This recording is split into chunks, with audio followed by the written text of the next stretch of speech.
आचार्य चतुरसेन शास्त्री जी के उपन्यास गोली से अध्याय जब यौवन का ज्वार उतरने लगा। वाचनकर्ता अमित पांडे। दिन बीते, मास बीते, वर्ष पर वर्ष बीत गए। इस बीच मैंने 3 और संतानों को जन्म दिया, तीनों पुत्रियां। इन सबके लालन पालन का पूरा भार किसुन पर था, इसीलिए किसुन का बहुत सा समय बच्चों की ही सार संभाल में बीत जाता था। सब बातों का ध्यान मैं यत्न से रखती थी। किसुन को खर्च पानी का कष्ट नहीं होने देती थी। रुपए पैसे की मुझे कमी नहीं थी। महाराज के नए से नए वस्त्र, शाल, दुशाले, पोशाक मैं उसे दे देती। मेरे अटाले से अच्छा भोजन उसे मिलता। फिर हमारे जूठे थाल पर तो उसी का अधिकार था। प्रतिदिन संध्या के समय बच्चों को सजा धजा कर वह मेरी ड्योढ़ियों में जुहार कराने लाता था। अपनी चाकरी पर वह मेरे निकट अधिक रहना चाहता था, पर मैं आग्रह पूर्वक उसे बच्चों के पास भेज देती। बच्चों की सार संभाल के लिए मैंने एक दासी और 2 नौकर भी उसे दे दिए थे, और मेरी ताकीद थी कि वे उसे स्वामी की ही भांति माने। पर किसुन का व्यवहार उनके साथ भी सदैव कोमल सहयोग का रहा।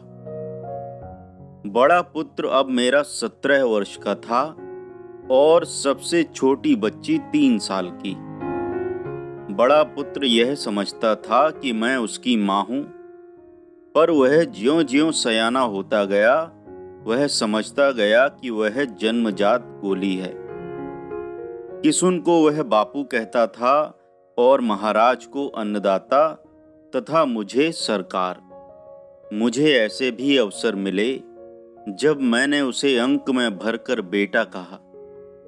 उसकी आंख से आंख मिलाकर कहा, मैं तेरी माँ हूं, मुझे माँ कह। पर वह सदा हंसकर, लजाकर आंखें नीची कर लेता।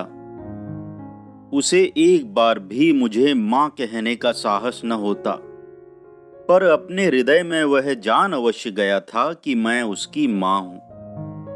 सो उसके नेत्रों में जब किसी स्नेह, प्यार और आत्मीयता की चमक मुझे दिख जाती थी, तो मेरे अंधकार पूर्ण मन मंदिर में बिजली सी कौंध जाती थी। जवानी का वह ज्वार जो भावना की हिलोरों के कारण तूफानों से भरा रहता है, अब मंद हो चला था, और इन 10 वर्षों के इस द्वैध जीवन ने मुझे समुद्र भांति गंभीर बना दिया था। इस बीच मैं 2 बार और समूचे यूरोप, जापान और अन्य द्वीप खंडों में घूम आई थी। मेरा ज्ञान मेरे अनुभवों तथा भावनाओं का सहारा लेकर काफी परिष्कृत हो चुका था। मेरी आयु अब 35 को पहुंच रही थी।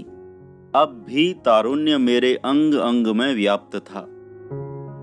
इस बीच मैं एक बार भी किसी गंभीर रोग से आक्रांत नहीं हुई थी।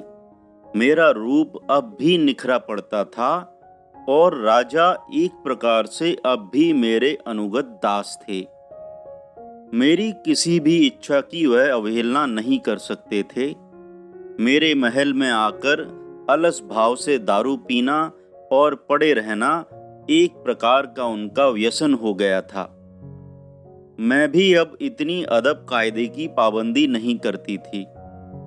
महल में सब कोई मुझे रानी ही के समान आदर करते थे।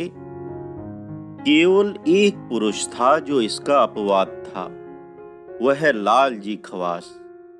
वह अब भी मुझे गोली ही समझता था। चंपाबाई कहकर पुकारता था। कभी सलाम मुजरा नहीं करता था, और चाहे जब बिना इत्तला किए मेरे महल में आ धमकता था। वह राजा से अधिक निर्द्वंद था, और उससे मेरी कुछ भी पार नहीं पड़ती थी। मैं उसे घृणा की दृष्टि से देखती थी। यह बात वह जानता था और समय कुसमय व्यंग्यवाणी से उसका बदला भी चुकाता था। लेकिन किसुन वीरता से उसका मुकाबला करता। कभी कभी दोनों की झड़प हो जाती थी। तब किसुन उसे खूब आड़े हाथों लेता था। इससे मुझे प्रसन्नता होती थी। मेरे पास अब काफी धन इकट्ठा हो गया था। मैंने कुछ कारोबार में भी रुपया लगा दिया था। बंबई के एक दलाल के मार्फत शेयरों की खरीद फरोख्त करती रहती थी। कई कंपनियों के हिस्से भी खरीद लिए थे। एक कॉटन प्रेस रियासत में ही खुलवा दिया था। इस सब की देखरेख हिसाब किताब किसुन ही रखता था। रुपया पैसा भी वही रखता था। मेरे बैंक का हिसाब भी सब उसी के सुपुर्द थे। एक प्रकार से वही मेरा दरबान, खजांची और सलाहकार था। वह खूब सावधान होकर कौड़ी पाई का हिसाब रखता था और समय समय पर मुझे समझाता रहता था। मैं तो अपनी ओर से उसे ही अपने सर्वस्व का मालिक समझती थी, पर वह मेरा सारा काम केवल सेवा भाव से करता था। उसका मुझे बड़ा सहारा था, भारी भरोसा था। वह मेरी जीवन नैया का खेवैया था। अब और क्या कहूं, अपने इस अधम गुलाम शरीर को छोड़कर जो अन्नदाता का था और सब कुछ मैं किसुन को दे चुकी थी, अपना मन और धन। केवल तन पर मेरा हक न था। वह स्त्री धर्म के अधीन नहीं, गोली धर्म के अधीन था।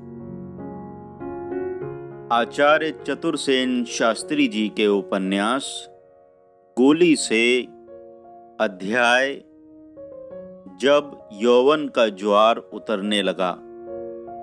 वाचनकर्ता अमित पांडे।